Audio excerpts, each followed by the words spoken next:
Elias Makos. Elias, what do you have for us? Well, I wanted to talk to our viewers about tech gift tips because a lot of you have some tech gifts under the tree or are planning to wrap them over the weekend for Christmas. And wanted to give you some tips because there's some common mistakes, some things that you can do to make sure your tech gift is as good as possible. So let's count those down. Ooh, like Number those graphics.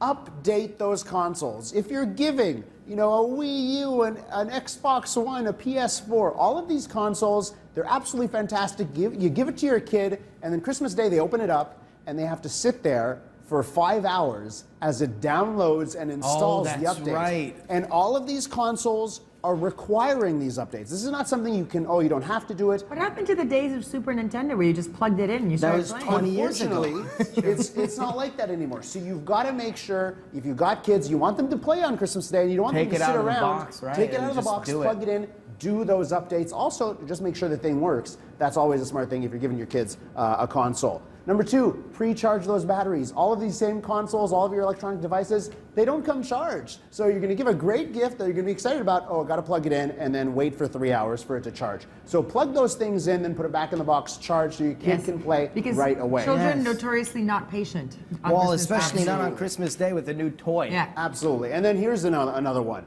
Make sure you have the right cables, because there's nothing worse than you get a great gift and it doesn't have the HDMI cable to connect it to your TV, or it doesn't have the audio cable to connect it to Why don't they just put those things in there? Because sometimes they don't. Sometimes they do, though. They're getting better and better at it. Some consoles now do provide the cables, but some don't. So make sure you check that out. And then this is a great tip. Don't forget the earphones. If you're getting an iPod, an iPod or an iPhone or something like that, they do come with earphones. But then again, those white earphones, we've talked about this before, it's a big indication when the kid goes to school that you have an iPhone. Yes. And it leads to some You theft, were right? saying that it's instant cash when they steal it. So Exactly. You So gotta you may want to think about getting some earphones that are a different color. some ugly earphones so that no one will steal your device. And the last tip for today, guys, don't be afraid to preassemble. Now, I'm not saying go and put the Lego together that you got your kid. No, don't do that. But let's say you're giving a tech gift to someone who's, a little bit older, and they don't know how to set things up. Maybe you want to set it up or put something together before you give it to them, if it makes sense in that case. All great tips, Elias, Makalakos. yes, that was actually great, because a kid not being able to play on Christmas Day with the gifts, not fun. Elias, thank you very much.